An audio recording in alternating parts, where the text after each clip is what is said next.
حضرت ایوب علیہ السلام بھی اللہ کے نبیوں میں سے ایک نبی تھے۔ حضرت ایوب علیہ السلام پیغمبر حضرت ابراہیم علیہ السلام کے نسل سے تھے۔ حضرت ایوب علیہ السلام حضرت اسحاق علیہ السلام کے بیٹوں میں سے ایک بیٹے تھے۔ اللہ نے آپ کو مال، دولت اور اولادوں سے نوازا تھا۔ حدیث کے مطابق آپ کے 7 بیٹے اور 7 بیٹیاں تھیں۔ حضرت ایوب علیہ السلام اس وقت اپنے قبیلے کے بہت مالدار سردار تھے اور بہت خوبصورت بھی تھے۔ حضرت ایوب علیہ السلام بہت بڑے عبادت گزار بھی تھے۔ وہ اپنا زیادہ تر وقت اللہ کی عبادت میں گزارتے تھے۔ آپ اپنے قبیلے میں اس وقت اس طرح مشہور تھے کہ جب آپ گھر سے کسی کام کے لیے نکلتے تب لوگ آپ کے استقبال کے لیے کھڑے ہو جاتے۔ لوگ آپ کی بڑی عزت کرتے۔ حضرت ایوب علیہ السلام کے بیمار ہونے کے بعد اچانک حضرت ایوب علیہ السلام کا اچانک سے سب کچھ برباد ہو گیا۔ ان کا گھر اچانک سے گر گیا، ان کی ساری اولادوں کی موت ہو گئی، مال اور دولت سب ختم ہو گیا، اور وہ ایک ایسی بیماری کا شکار ہو گئے جس سے ان کے سارے بدن میں گوشت گلنے لگا، چہرے پر پھوڑے پھلسی ہونے لگے، جن پر کیڑے پڑنے لگے۔ ان کی حالت بہت خراب ہو چکی تھی۔ ان کی ایسی حالت دیکھ کر قبیلے والوں نے بھی ان سے ناطہ توڑ دیا۔ جو قبیلے والے ان کے استقبال کے لیے کھڑے ہو جایا کرتے تھے وہ ان کی حالت خراب ہونے کے بعد ان کو برا بھلا کہنے لگے۔ قبیلے کے لوگ انہیں یہ کہتے کہ ضرور آپ نے کچھ غلط کام کیا ہے جس کی وجہ سے اللہ آپ سے ناراض ہے اور اللہ نے آپ کی یہ حالت کر دی ہے۔ لوگ انہیں یہ بھی کہنے لگے کہ یہ کوئی نبی نہیں، یہ ایک بہت بڑا گنہگار آدمی ہے، نعوذ باللہ۔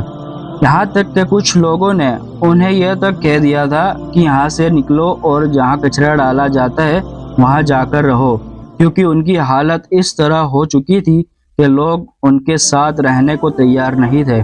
آپ کے جسم میں اتنے پھوڑے ہو گئے تھے کہ پہچانا بھی مشکل ہو جاتا۔ ان پر سے ان پھوڑوں میں کیڑے بھی پڑ گئے تھے جو آپ کو بہت تکلیف دیتے تھے۔ قبیلے کے لوگوں نے کو یہ لگا رہا تھا کہ ان کی اس بیماری سے ہمارا بچے بھی بیمار پڑ سکتے ہیں، اس لیے لوگوں نے انہیں قبیلے سے نکال دیا۔ اس وقت آپ یعنی حضرت ایوب علیہ السلام کی حالت اتنی خراب ہو چکی تھی کہ وہ کھڑے بھی نہیں ہو پا رہے تھے۔ وہاں کے لوگوں نے انہیں کپڑوں میں لپیٹ کر ایک لاٹھی کے ساتھ کچرے کے ڈھیر یہاں کے چھوڑ دیا۔ اتنا سب ہونے کے باوجود حضرت ایوب علیہ السلام نے اللہ کی عبادت کرنا نہیں چھوڑا۔ وہ اور ان کی بیوی اس جگہ پر ایسی حالت میں بھی اللہ کا شکر ادا کرتے تھے۔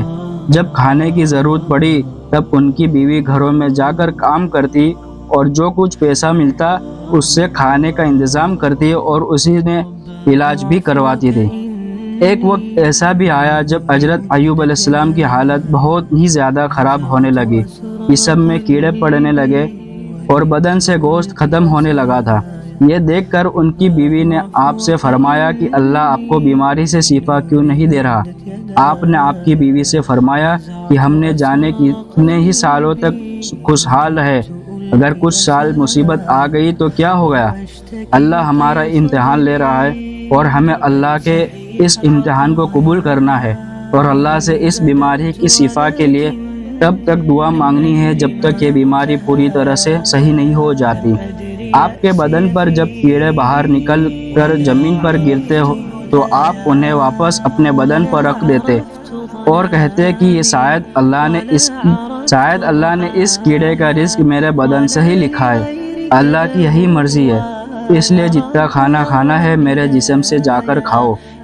ایک وقت ایسا بھی آیا جب قبیلے میں لوگوں نے حضرت ایوب علیہ السلام کی بیوی کو بھی کام کے لیے گھر پر بلانا بند کر دیا، کیونکہ ان کو شک ہو گیا تھا کہ یہ بھی ان کی بیماری ہمارے گھر لے کر آئے گی۔ یہ سب دیکھ کر ان کی بیوی بہت رونے لگی۔ آپ کی بیوی کو اس طرح روتا دیکھ کر پھر حضرت ایوب علیہ السلام نے اللہ سے دعا کی۔ اے اللہ سے دعا کے لیے ہاتھ اٹھایا اور کہا کہ اے اللہ تم رحم کرنے والا ہے، اپنے بندے پر رحم فرما۔ بس اتنا ہی کہنے کے بعد آسمان سے ایک آواز آئی کہ اے ایوب اپنے پاؤں زمین پر مارو، وہاں سے ایک چشمہ پانی کا فوارہ نکلے گا، اس فوارے کا پانی اپنے جسم پر ڈال دینا۔ ایسا سنتے ہیں آپ یعنی حضرت ایوب علیہ السلام نے اپنا پیر زمین پر مارا اور اسی وقت وہاں سے ایک پانی کا فوارہ نکل پڑا۔ آپ نے اس کا پانی جیسے ہی اپنے جسم پر ڈالا تو اسی وقت آپ بالکل صحیح ہو گئے، آپ کی بیماری بالکل ختم ہو گئی اور آپ پھر سے جوان ہو گئے۔ اس وقت اللہ نے آپ کے لیے آسمان سے سونا بھی برسایا اور حضرت ایوب علیہ السلام کی بیوی کو واپس جوانی بخش دی۔ اس کے بعد آپ کی زندگی میں پھر سے مال اور دولت اور خوشحالی آ گئی اور اللہ نے آپ دونوں کو 23 بیٹوں اور 27 بیٹیوں سے نوازا۔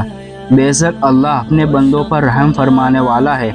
ایک حدیث کے مطابق اللہ کے پیارے رسول صلی اللہ علیہ وسلم حضرت محمد صلی اللہ علیہ وسلم نے فرمایا کہ جب بھی آپ مشکل اور پریشانی میں ہو تب آپ حضرت ایوب علیہ السلام کا امتحان کو یاد رکھنا، جنہوں نے اتنا سب کچھ ہونے کے باوجود اللہ کا شکر ادا کرنا نہیں چھوڑا۔